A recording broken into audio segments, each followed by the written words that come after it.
Lanterne Rouge Cycling Podcast, the recap of Stage 8 of the Tour de France. It's a rinse and repeat of last year's Stage 8, which Mads Pedersen won in an uphill sprint. It's from Semur-en-Auxois to Colombie-les Deux Églises, 183.4 kilometers long, rolling hills all day. A few of them actually quite steep, like over 7% gradient, including 3 at the start. After 20 Ks, there's a collection of 3 hills, 2K 7%, 2.3K 6%, and 3K 6%. Then the final... it gets a little bit easier, let's say, in the last 40 Ks. There's still more hills, and then the finish is they come down a quick descent, straight line, and then into an uphill kicker. I think there was headwind, but not too steep. It's not like a puncher's effort. You would still say it's a fit sprinter's effort, is how I would say it. So still the Ackermans of this world in play. But Benji, we said yesterday that this stage was absolutely nailed on sprint. This sort of stage can very well go to the breakaway in some years, but we said nailed on sprint because we had too many teams wanting to chase, but one of those teams lost their man for the stage this morning. Exactly, it was Little Trek. Mads Pedersen did not start today's stage, and that's a strong team when it comes to control. They tend to sometimes leave their lead out for the sprint, so they use about 2 to 3 riders, maybe max, during the stage to really control the gap to the breakaway, but usually those are pretty strong riders, and Leclerc is a pretty good one when it comes to that. So that's a team that is less likely to control from the peloton today, which means that's one team less to do that, and maybe one team more to go in the breakaway today. And I was curious to see whether they would actually try to attack with a Stuyven and so forth in the breakaway formation. Or Tom Schoens. Yeah, exactly. But then again, they could also be leaving those riders for tomorrow, for the gravel stage, for example. So it's kind of, are they going to try and spend that energy today to get that breakaway going? Or do they also see without their presence in the control in the peloton, still the peloton winning? Because there's still quite a few teams that are going to control most likely. Because I'm looking at Biniam's team Intermarché, Lotto with the Lee, Alpecin with Philipsen. I still think they would try to control a stage like this. Yeah. And there's probably other teams that I'm skipping over. If not him, then Van der Poel. Yeah. Cofidis with Kokar, I'm also thinking about. Yeah. And that's kind of the list I had on paper, I would say. So, sure, hashtag FirstCycling. I'm okay with it. But about that, we've spoken about the impact to the stage. I think we'll keep the discussion of the green jersey for after the stage, because the stage will impact the green jersey. It's a 50-pointer, right? Yes. Yeah, it's a 50-pointer. It's a 50-pointer, and also the absence of Mads Pedersen might impact that classification. But hey, that's for after the stage. Plus some other news when it comes to yesterday's stage. Yep. Julien Bernard, you were memeing or joking about, or sarcastically saying that Bernard should I was dead serious. should be penalized for celebrating with the fans, kissing his wife, I'm guessing. Yeah. And he did get penalized. He got a 200 Swiss franc fine. I think that's about 228 euros, according to my online calculations. 1,000 Aussie dollars. I actually knew he would get fined. That's why I knew he would. And what is the reasoning behind it? Because I look at that and I think that's stupid as fuck. Wow, it does look bad, especially when the UCI themselves on social media were sharing the video of it, and the video went viral in a really positive way. And it's also, is this something that's going to be a persistent problem, or is this something he'll never do again in his career? Right. If you do think it's a problem. So really, maybe a quiet word before the next stage is sufficient, instead of ruining the moment. But yeah, what is the actual rationale? Well, for that? On paper, on the UCI thing, it said the same exact thing that Ballerini was punished for a few stages before. If you don't remember, Ballerini stopped during the stage that Cavendish won in the last kilometer with 400 meters to go. He sat himself by the side of the road to look at the big screen to see whether Cavendish would win the sprint, which I think is a pretty wholesome thing to do. You don't really endanger too many riders doing that in that process. So to fine him for what was it? Impacting negatively the image of the sport, the reputation of the sport. That was the description of it. Sorry, but that's just the UCI wanting some money out of the race. There's no rationale that I can think of that Ballerini deserved that. When it comes to Bernard, it's in a time trial, and there's 1 minute gap between every rider. So I think the argument that is being made is, if he's there celebrating and the people were kind of blocking the road for a little bit, that might impact the next rider on the road. Yep. Do you think that's a valid reason? Kind of, to be honest. Like, what if the rider, his minute man, was right behind him? Does he still get to stop? I don't know. But my issue is that the fact that they It gave didn't. that... It didn't, though. Yeah. That's the thing. It didn't.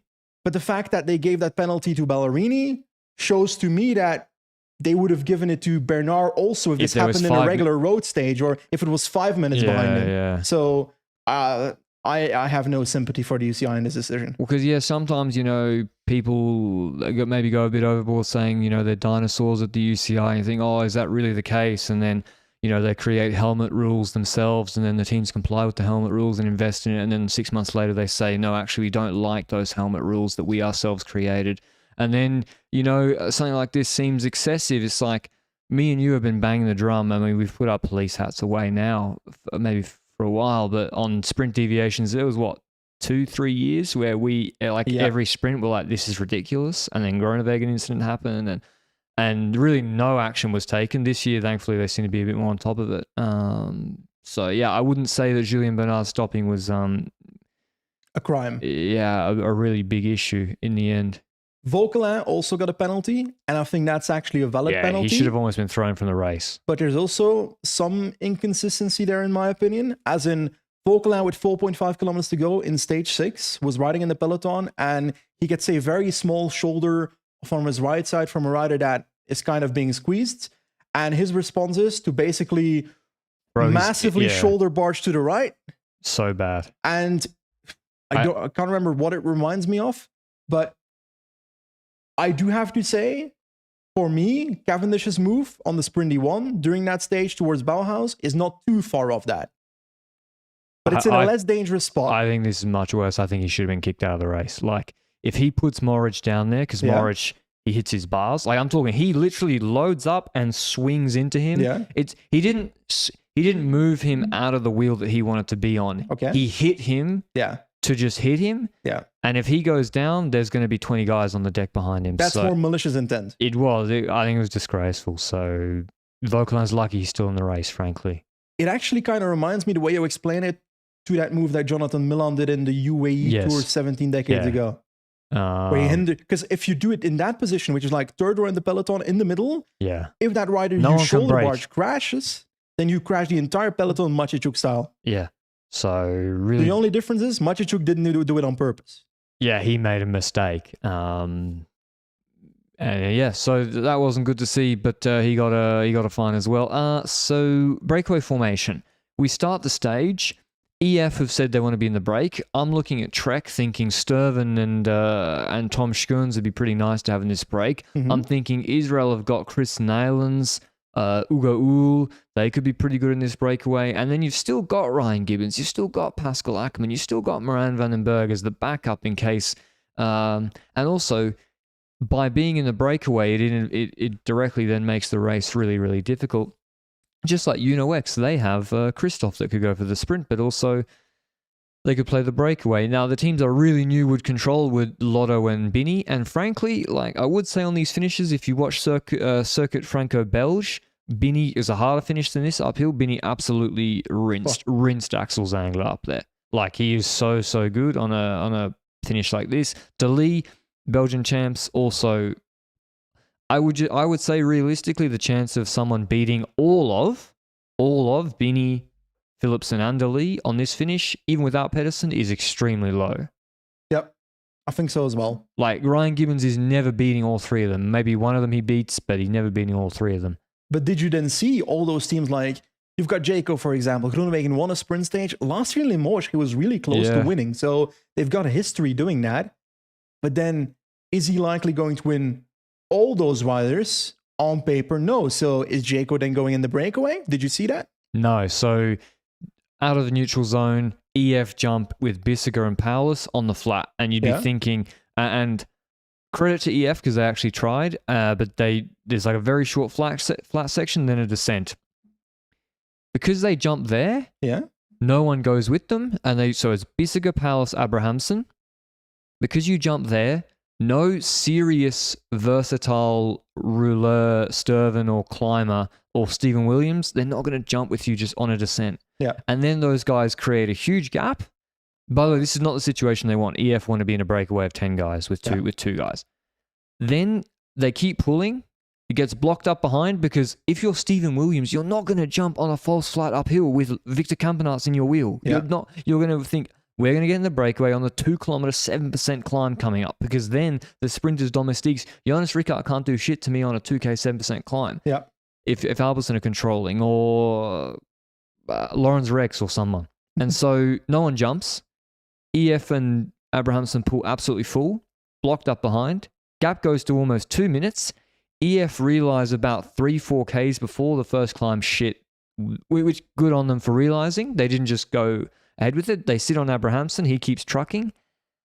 And then EF do a lead out on the first climb with Bettiol to try and get Healy in the break. I think that's really good. I think that's really, really good. Mm-hmm. But they shouldn't have persisted with Powless and Bissiger maybe so long initially. But then something really strange happens. Healy doesn't get across. Huge splits. I'm talking like Poggy's jumping over the top with Vingegaard in the wheel. Williams is there. But Lotto Destiny play it absolutely perfectly because instead of just trying to control everything, they have the ultimate trump card. They just put Maxim Van Hills in these moves. Yep. And then so you're never going to drop him. And then if you go to the finish with him, he's going to cook you. So they play it perfectly. Lotto. Alberson a little bit less controlling. Pidcock seemed to jump after. He was not really jumping with it. Eventually, second climb, chaos, bang, there everyone goes again. I'm thinking there's a 3K 6% climb coming. I'm like, the break is going to go. Williams is going to jump, Nalen's going to jump, Scoons is moving, Little Trekker getting involved, Pidcock, Kwiatkowski. This has to be breakaway. Van der Poel, the third of the 3 climbs, Peloton completely stops. Powless and Bissiger let Abrahamson go. I think Powless was waiting with Bissiger. Yeah. And no one jumps and that's it. So anticlimactic. I was really shocked because like if you go and watch the footage of the first climb halfway up or the second climb of those 3 halfway up, you're thinking there's no way the sprinters teams can control the situation. It's going to go. And then to see them, Cavendish did the third climb quicker than the Peloton. He came back. And so, yeah, I guess like Trek and Israel, like Israel in particular, they were all in for Ackerman today. And if I was a starter personally, I would have put Lutsenko in the breakaway as opposed to going for Cav in this finish. But I agree with you. I certainly agree with you. But then when it comes to breakaway formation, we have a result that is basically one rider in the breakaway because EF is waiting on the Peloton. And eventually they also start helping in the Peloton behind because they've got Marijn van den Berg in that Peloton. And I'm looking at the gap go to 1 minute, 2 minute, 3 minute, 4 minute. And eventually it goes up to 6 minutes. And I got to be honest, there was a slight moment in the race where I was like, if there's one rider that can pull this off, it's probably Jonas Abrahamson. Yeah.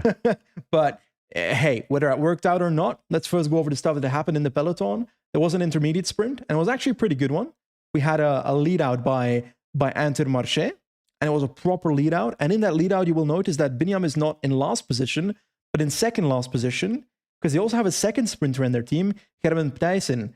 And they played it out perfectly here, because once that intermediate sprint hits, Binyam sprints, and Thijssen basically sprints to try and get behind Binyam, but in front of Philipsen, to try and maximize the points gain that they can take over Philipsen at his intermediate sprint. That was beautiful to see. We've seen that strategy a few times in previous years, but well done on Intermarché for actually trying that and also delivering, because Philipsen doesn't beat Thijssen here, and he kind of sits up early when it comes to the sprint, and Binyam takes, once again, extra points on Philipsen. So once again, a good strategy and a good execution when it comes to Intermarché. Philipsen probably not feeling too good after that one. And eventually, to be honest, between that point and 20 kilometers to go, the only thing that happens is gap goes up to 6 minutes and down to 30 seconds. Pretty much, it got nervous. And I was also thinking Abrahamson, honestly, I was like, they got to be careful with this sort of guy because there's a lot of hills. I think the headwind really played a big part in him there was a headwind, cross headwind for a lot of this final hour. That really, really hurt him. And also there was 4 teams very committed to controlling him. Initially it was Geschke for Cofidis, for Coquard, Harm van Herke for Lotto Destiny, Dillier for Alberson, Philipsen, and Intermarché with Robert Holsens for Biniam. Yeah, so Philipsen, I forgot, Benji, for the pre-race news. Didn't he do an article as well saying he feels like he's being targeted? I generally didn't read it yet. Oh, he said he feels like he's being targeted by the commissaires, but... Well, sorry. You can't play the victim card. Like, sorry, look at Pascal Enkhorn last year. Like, he was bullying him. Yeah. And he got reprimanded for it. Like, and it's also not just us making it up. If you ask Fabio Jakobsen, ask Mads Pedersen, ask Pascal Enkhorn, ask Wout van Aert. These are all sprinters or classics riders. They've told you what they think. So I swear the only people on Philipsen's side of the argument right now are the sports commentators. dude, the commentators being like, oh, commentators. It's okay if not everyone's like a choir boy. Yeah. We can accept that in life. It's as if commentators don't dare to say this rider did something wrong in that sprint. Yeah, like, but hey, that doesn't mean he's the worst person ever. Like, it just is what it is. There's no need to witch hunt Philipsen because of this. He just don't do it. Like, he did a dirty sprint the other day. Yeah, and I gotta be honest, it's one of the only ones this year. This year he's been cleaner than last year, but that doesn't mean he will be clean the entire Tour de France when he comes to his sprint. So I hope it stops here, and I won't have like a bad feeling about Philipsen towards the next couple of sprints. If he wins, then he probably deserves to win that sprint, as long as it's not deviating and endangering others. So it's like, I hate the action, but I don't need to hate the person. I met Philipsen in January in Denya. Was a really nice guy in person, but Patrick is running away from me, and I don't know how long I can keep this sentence up. So come on, hit that fly, my friend. Hit that fly. Flies is mocking me. He's mocking me now. Hold on. Don't hit me. I got him. Got him. He's below you now. That's called skill. Ew, my microphone stand is ruined. On your hand. And my hand is ruined. All right. Now that we've dealt with that distraction. Benji's right. Nothing happens. Basically, Intermarché and all those three other teams, they close it down. They keep it to about 2 minutes. The GC teams, it starts raining. It was a very nervous day. Miraculously, no real crashes today. The GC teams all then do the rest of the work for them, chasing Abrahamsen. We've got rain. We've got villages, right turns, fighting for position.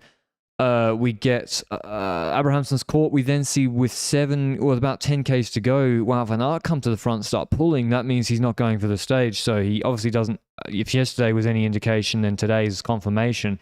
Normally he would go for a stage like this. Mm-hmm. So that's another rider not contesting the finish. And then EF Education First. Again, kudos to the radio commentary out of the cars. We get word from EF, from it's Vogelius saying, make the hills hard as hard as possible for Moran van den Berg. And Healy and Quinn come to the front with 7 Ks to go. And absolutely, I think that was a deceptively hard pace. Yep. That's certainly deceptively hard pace. That word is not coming out of my mouth in one piece. But it was also like not a pure climb, but a false flat one. Yeah. So it's kind of after a climb already where the sprinters might be a bit on their limit. That climb wasn't hard paced though, with about 10 kilometers to go. But then at 7K to go, it was really that action by Quinn and Healy. And that's kind of what might tip the water over the bucket side. That's a new expression here for you. And it was Fabio Jakobsen off the back, which, to be honest, on this finish, it wasn't going to do anything anyway. No. So I don't think it had the consequences necessary. But the way I look at how EF rode today, I think it's perfectly fine to believe in Marijn van den Berg on a finish like this. But I wouldn't have done it the way they did it. As in, if you're in that breakaway early days with Bissiger and with Paulus, Abrahamsen is a strong boy. So why don't you leverage that breakaway, try to keep that going, and try and make it harder for the opposing teams in the peloton to control that breakaway, and let them spend their resources instead of you behind, and they need to bring the peloton back, and maybe they have to spend the lead out here, or they're doing it if you keep going hard in the front group, because they're pretty good ruler riders as well, eh? Bissiger, Paulus, Abrahamsen. Yeah. So if you can make it harder on the opposing teams, then Marijn van den Berg might be able to benefit from that later on in the race. Yeah, I think they correctly identified that probably that move was not going all the way and was not ideal with 3 guys. Mm-hmm. I think they got unlucky that when Healy jumped early, that somehow the brake didn't form. I think they had the right idea and Israel did not have the right idea. Yeah. Or Trek weren't as committed, or Ineos or whoever. That being said, then probably they should have whacked the climbs with Healy in the middle of the stage as well. I think they should have probably then, there's 8%. We're now talking like, actually that really hurts sprinters. If you pace a 1200 meter 8% climb for full gas, that really hurts sprinters a lot more. But Instead, the sprinters teams went easy. But listen, they tried. It's better than not trying. I would give them more of a passing mark than Israel or Trek, to be honest. For sure. But Moritz, I think, wanted to get in. He didn't. Moritz has not looked himself either. True. Now, in the last 5 kilometers, we see the typical scenario of the GC teams at the front. Sprint teams kind of interfering as well. I feel like Lotto was at the front. While I think you noted it while watching. Lotto can kind of stay behind the GC riders because the GC teams will kind of disappear anyway. Yeah, in like the last 2 kilometers. You can kind of let Jorgensen or whoever, or Sivakov or Wellens, you can let them half wheel you because it's straight and you can try and tuck in and get a bit of draft because they're not gonna stay there. They're gonna fall back, and then you're gonna get that lane on the left. But are they scared? Maybe they might be waved over by doing that. Maybe if they're everyone's fighting elbows close. Anyway, they get to 3Ks to go. Philipsen gets squeezed and actually bumps hips with Vingegaard as he's sliding back on the left hand side. Bernard goes into the ditch. Everyone stays up, I think.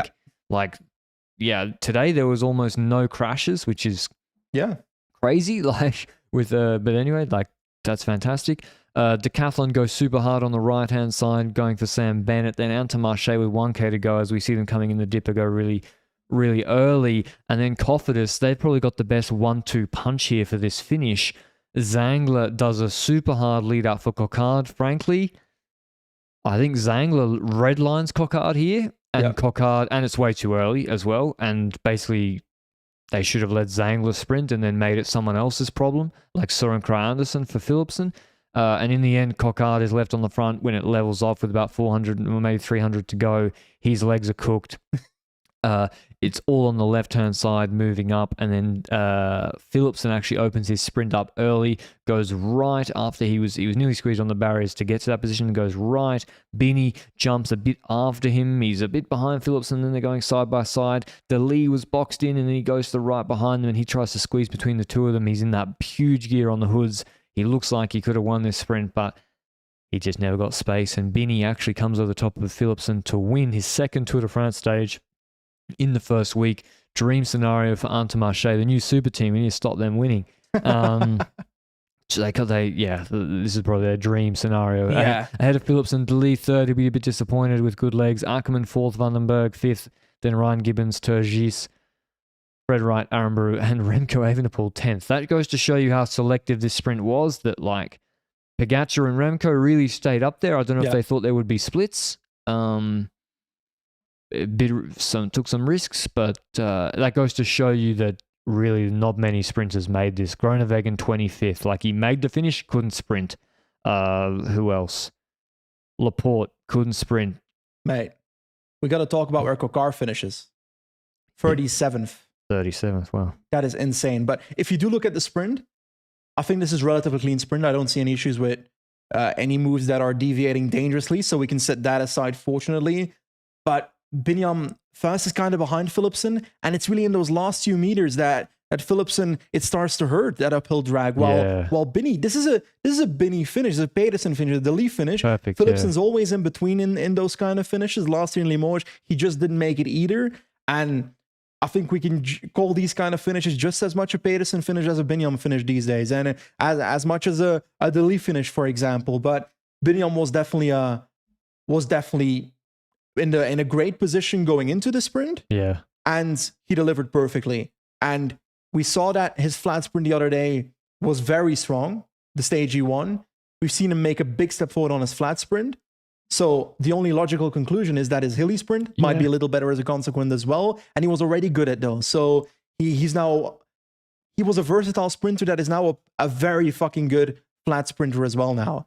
But when it comes to the other riders, Philipsen just not making it here, so he's probably going to be pretty disappointed after that. Also, in addition to that, green jersey points will matter there as well. When it comes to De Lee, it's hard to see, because you could see it coming, him getting boxed. You could see it coming. It happens every time. It's like, it's not just positioning. He's within reach to win the stage. Yeah. But the problem is, it's as if he always selects the line that leads to a place where two riders are destined to close in front of him. It's as if he doesn't see 2 steps forward in those sprints, which I think that comes with experience. I think if Mads Pedersen was in his position, he just opens up at 250 Yeah. and says, Bye. yeah, I'm either good enough or I'm not, and I don't care if you're on my wheel. Yeah. And so DeLee waited. I don't even think he needed to wait. I actually think he might have been, we don't know, he might have been the best for this finish. I think the Lee wins if he doesn't fuck himself. Yeah, so... But hey, positioning, timing matters in sprints. Biniam and Philipsen did that better, and Biniam was the strongest. Yeah, Binny, unbelievable win again, and he's now won 2 Tour de France stages, come Wevelgem stage in the Giro d'Italia. Fantastic to see. Anything else? Yeah, it's just another thing where like teams, I think, maybe need to be a bit more realistic, Benji. Like, are we really going to beat Binny, Philipsen, and DeLee on this finish? Should we really go all in for Sam Bennett today? Should we really go all in for Cavendish today? La Para breakaway.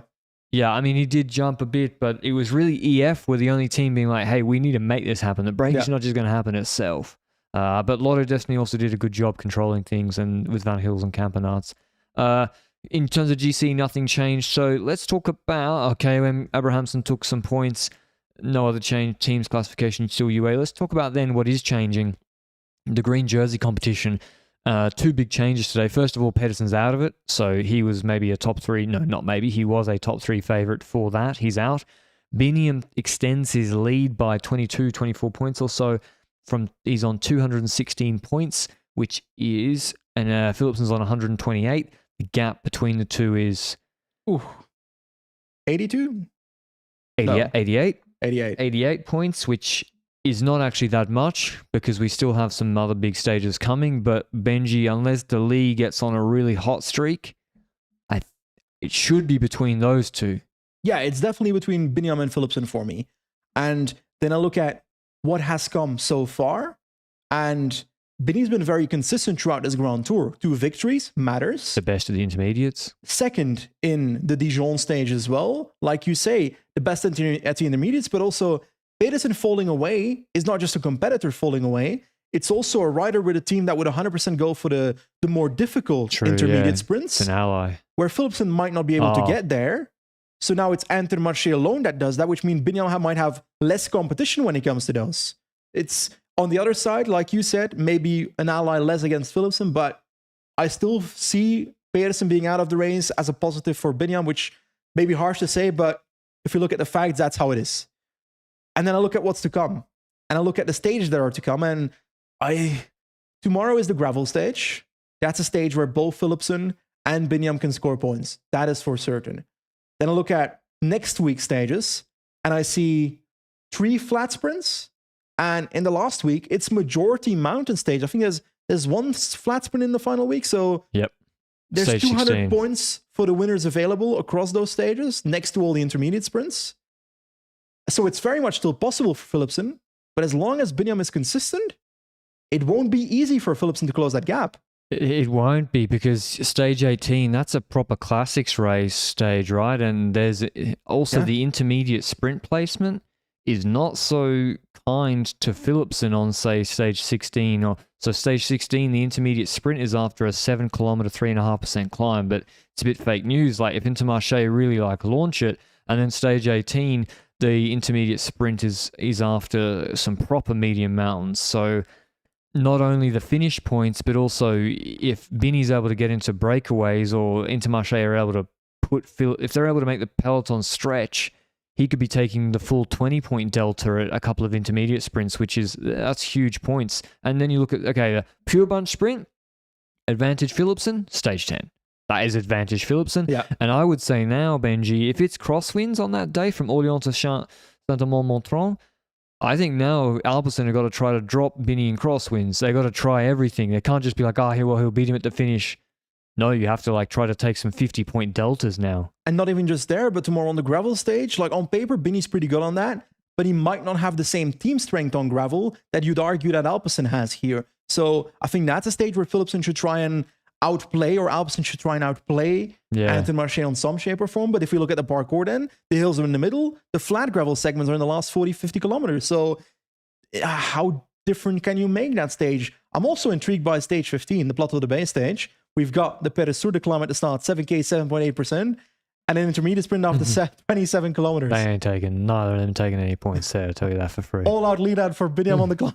I mean, yeah, you can, but unfortunately He's gonna get dropped. you'll be a minute and a half behind the people ahead of you. Yeah, I think so as well. Binny But climbs it's well, funny though. not that well.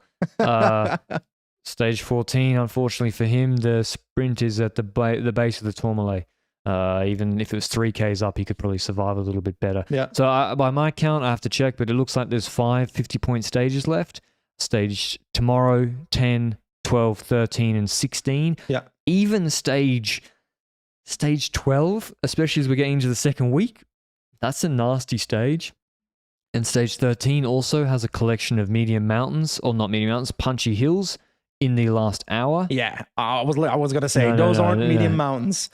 But that's also, I would say, a good stage for Binny. So, but listen, things can change. If Binny reverts back to what he's normally been like in the big bunch sprints, where if he's like taking 10th, 12th, and taking almost no points, and Philipsen wins a couple, then they can be level immediately. But yeah, he's got an 88-point advantage. Does that mean? But if you're into Marche, Benji, doesn't that mean that on those first 2 hills tomorrow, like the intermediate sprint is behind some hills, don't you just absolutely nuke it at those 2 hills to try and...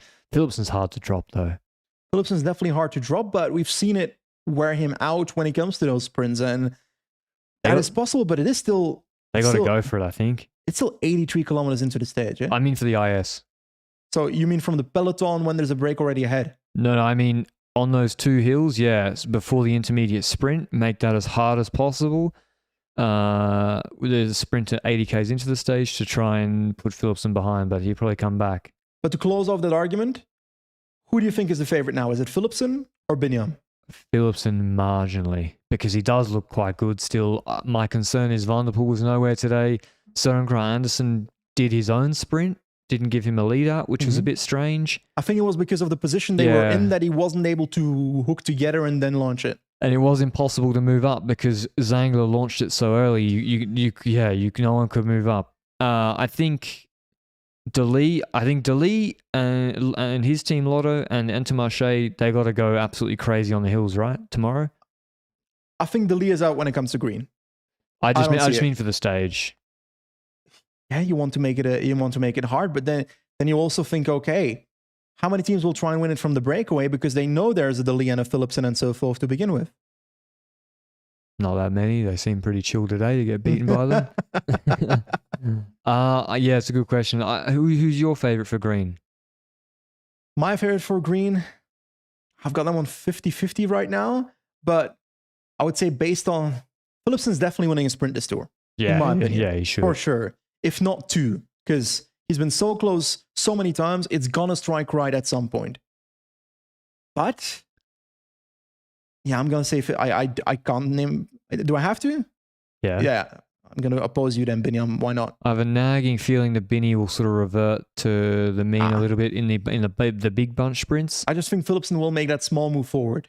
Yeah. And suddenly if Philipsen's coming first and Binny's 5th, 6th.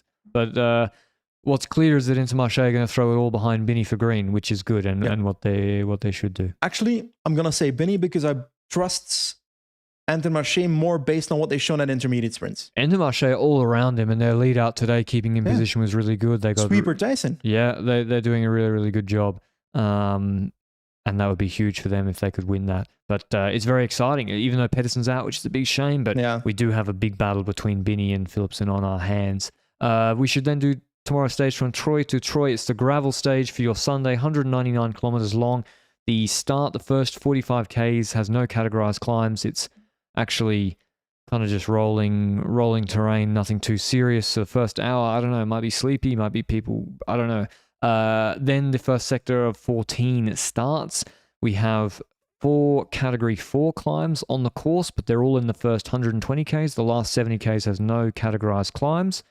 And most of that gravel, well, actually, some of this gravel is actually downhill. So like sector 3 is downhill. Sector 6 is downhill, this is a stage Simon Yates said yesterday. He's just like straight up said, yeah, I'm not looking forward to it. Like, if you're a 60 kilo GC rider, this is not the stage you write down as the one you're looking forward to. It's a nightmare because like not just the parkour, because like, yes, the hills are in the middle of the parkour. The flat part is towards the end, so that's where maybe ruler types can help you out if you're a GC rider. But also you're going to be suffering because of the gravel throughout, and also the nervousness into the gravel sectors. Sometimes it's not the danger on the gravel sectors itself, but the stress of going into a gravel sector or a pinch point before the gravel sector, all fighting for position. Everybody wants to be at the front, and that's often where crashes happen. And once you're on those gravel segments, it's sometimes like in Roubaix that the majority of issues that occur are when you're trying to pass someone and then something happens. I vividly remember in the Tour de France stage ages ago, a couple Tour de France stage where I think CSC was happening, where was it a Hushoft that ended up crashing a Team GC rider or something because he was trying to move up, or the other way around. I don't know too much the details anymore, but the danger is not just on the gravel sectors, it's also the nervousness before. But looking at the parkour itself, it's the middle of the race that is the hardest. Yeah, the middle of the race has all the hills. They're not that long. This is not Strada Bianca. They're not as hard as that. Some of them have got some punches in them. For example, the last hill is, the last 600 meters, 7%. Some of them are about 1,500 meters, 5%, but the steeper parts in there. The longest uphill gravel is Sector 5, which is a categorized climb and has some steep parts in it as well. But again, this is 75, 77 kilometers from the finish where that finishes. So like, even if you have a small problem, like you should be able to come back. And then from Sector 8 to Sector 9 is 12 Ks like tarmac. And then it's flat it's flat pretty much for the last 50 kilometers. Although we do have a whole host. We have 6 sectors in about 166. We have 6 sectors in 25 Ks, but it's all mostly flat. What people are really fearing is Sector 14, 3-4 Ks of flat gravel, 7 Ks from the finish. If you have a puncture there, you're doomed. Yeah, you're going to lose time, and it's not because of skill or whatever. It's just a bit of a lottery. It's a bit of a lottery, but on the other side, material matters. Yep. So materials, the tires, the equipment of the bike, and so forth.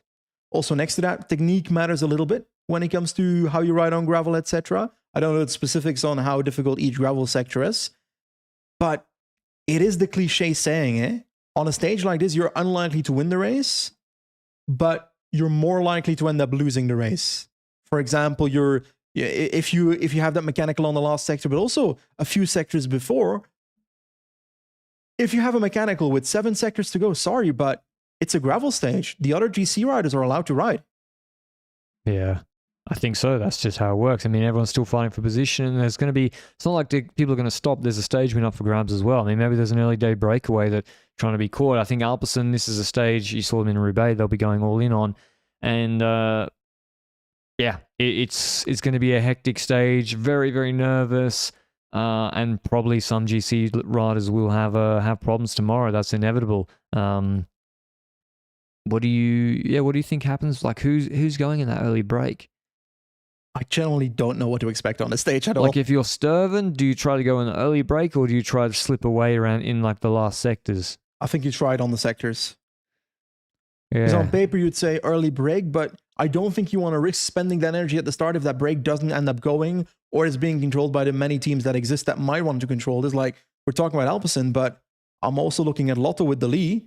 Van Hills on paper would be good for in attacks as well, but Deli is likely the guy that they'll be going for on a stage like this. Intermarché with Binyam, I'm not sure they'll control necessarily, but they won't likely go in the breakaway because they'll be all around Binyam, for example.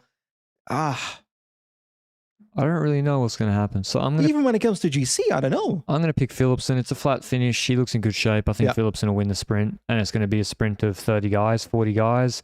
It's going to be super nervous, and we'll see what happens. But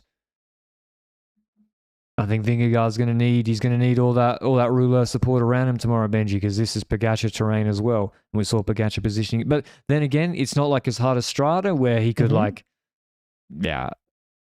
I really don't see any GC action in the hills where like a GC rider actually attacks. But looking at the team of Philipsen, sorry, but Johnny Vermeers, very good on a parkour like this. Søren Krandersen, Yeah. very good on a parkour like this. Laurence. Van der Poel was invisible today, but on paper, very good on a parkour like that. Laurence, when it comes to gravel, I don't actually know, but I'd expect on the punchy climbs and so forth, he'd be Yeah, good. I think he'd be solid. Villiers, the early action, Robert Gijs will probably be more early than a sprint stage, Ricard as well. So It's a good team. I think it's a very good team for a stage like this. And I'm just wondering, and I'm very much hoping that Alpecin opens up the race and that opens up an opportunity for GC riders to slip with whatever's happening, or GC riders to be impacted by their inability to be as good on the gravel as the Alpecin team, while a Pogacar might be as good. Yeah. So I think there's sometimes opportunities that way. And there's been Tour de France cobble stage in the past where an actual cobble rider attacks and a rider that is in GC tries to benefit from that. Pogacar and Bettiol went on a duo ride last year, not last year, but 2022, for example. So opportunities like that exists. Do I believe the stage will be as selective as a cobble stage? No. No, because there's still, the draft is much higher on the gravel and it's flat, and so they go on 60 and they're on the wheel. But and maybe not as characteristic like Flemish cobbles. The gravel's not as hard as cobbles. It's just not. Especially those Roubaix cobbles. So, but you can still have punctures. You can still have crashes. I don't know what the wind direction is tomorrow. That can also make a big difference. We've had the wind flirting with us this week. I would say the weather has been a bit annoying in that we've had the crosswinds. Everyone's been nervous. We have to watch because we know something could happen, but then it's not been strong enough. But everyone's been nervous and spent energy anyway. But it's been raining, and I don't know what the forecast is for tomorrow. I'll have to let me check. Troy. Weather, Meteo Blue. Shout out Meteo Blue, the only one that works in Andorra. Just about tomorrow, 22 degrees, and it's a southwesterly 15 kilometers an hour, so it just looks like good weather. I'm going to go for, I believe in Philipsen as well, so I can't pick him, but like the second rider you'd think of is Dali, in my opinion, when it comes to He stage like this. He should be good for this. And Kampenaard's been strong, would on paper be strong on a parkour like this as well. Bulens would be good on a parkour like this as long as he gets over the hills in good form. Van Hills will be strong. I'm going to go for Dali. Fair enough. He looked like he could have won today, that's for sure. So that'll be the last stage before the first rest day on Monday. And we won't be doing a watch along tomorrow just because, frankly, I really don't think that last hour there should be too much, but I could be wrong. Maybe we'll change our mind if Benji pulls my arm, but we'll see. I like gravel stages. I might be if willing it's to do that. really kicking off in the hills, we'll make a snap decision. But if it's all a peloton of 100 and after the hills, then no. And then we're just calling a sprint in the end. Anything else, Benji, from your side? When it comes to this race, there is nothing that happened in the Tour de France anymore, but unfortunately we had horrible news when it comes to a rider in the Tour of Austria. André Drege, a rider from Coop, has unfortunately passed away after a fatal accident in a descent, and like that's the worst news you can get when it comes to cycling. Like, how many times have we had this in the last 4 years now that we have a rider passing away in a fatal accident in a race, and I don't know what can be done about it, but I hope there is at some point in the future a moment where we don't hear these events happen anymore. And my thoughts are with his family and his friends. Yeah, Team Coop Repsol just provided a statement a few minutes ago saying, "We are devastated by the tragic passing of Andre Drege. Our thoughts and prayers are with Andre's family and loved ones during this incredibly difficult time. Andre's family has requested privacy as they mourn their loss, and we kindly ask that their wishes are respected." So, very sad news, and a sobering thought for us to remember that, the cycling family is bigger than the Tour de France, and I had lost another young man today. So very, very sad, and we'll see you. Sorry to end like that, but we had to address it, and we'll see you with the recap tomorrow. Ciao.